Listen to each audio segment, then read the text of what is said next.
It's been suggested to me that I'm not legally obligated to pay council tax, so I thought I'd go straight to the council and ask them the question, and they've come back and told me that I am legally obligated to pay the council tax with a load of jargon.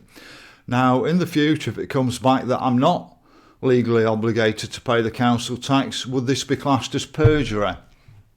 I don't know a lot of the legal jargon, but I also asked another question because the reason I'm told that I don't need to pay my council tax is that the government's already paid it on my behalf from my income tax. So I've got those figures. So imagine that the council's charges for the year 100%. Well, we're paying 42% of that, and the government must be coughing up 58%. So what people are saying is probably roughly right, that it's already been paid. Now, if Rotherham Council weren't spending money on absolute nonsense like they do, I'll give you one example.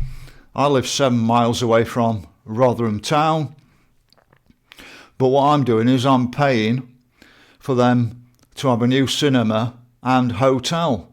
It's something the private sector should have invested in Rotherham. I don't know how much I paid for the new Rotherham Town Football Club because of the infrastructure around it, nothing to do with me. At the moment, there's a £35 million upgrade to Rotherham Market. I reckon they could have done that for £5 million at the very most. So I'm paying for all this nonsense. They put so much nonsense on the road that actually makes them more dangerous. I pay for that. But at the end of the day, I only see myself getting one thing out of Rotherham Council, and that's my bins emptied every Thursday. They do a good job of that. But that's the only thing I get from Rotherham because, like I said, I've already paid for the roads. Governments give us 58% towards this, and if Rotherham weren't doing all the nonsense, then I'm sure they could get by on the 58, 60%. Now, they go on about, it's to help the vulnerable as well. But who are the vulnerable? Because a lot of the time, the so-called vulnerable are actually getting more money than the rest of us.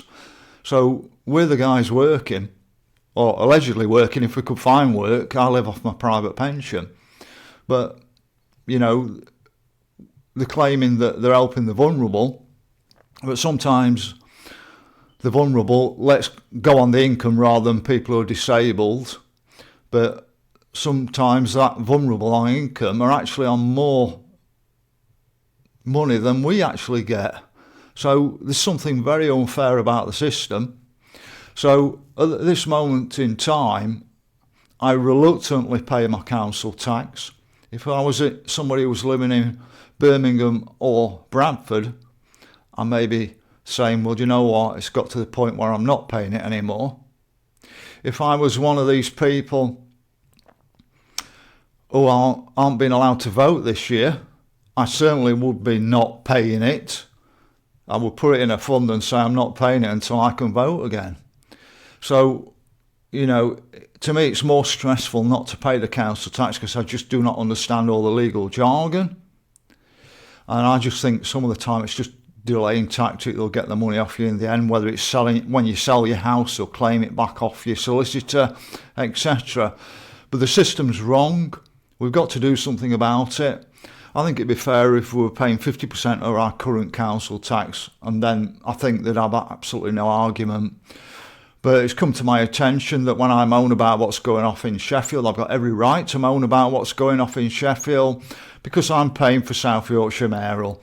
So when you're getting all that nonsense in the middle of Sheffield that's damaging Sheffield, well, I'm one contributing for it in Rother Valley. So that's just a quick update, folk. We've got to hold these people to account. And I don't know how we're going to do it, but, I just think keep asking the questions and we'll break the system down. It's just completely not legitimate anymore. So that's it, just a quick update.